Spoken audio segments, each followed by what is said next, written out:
Hello, I am Rade from Belgrade. We are sitting here with my friend Red from Estonia. Red, can you tell us what are you doing in Belgrade? Oh, good question, Rade. Yes, I'm Estonian, but I like it here.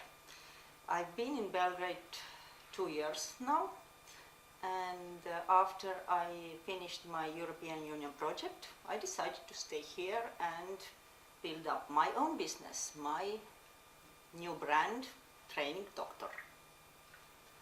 What is this training doctor about?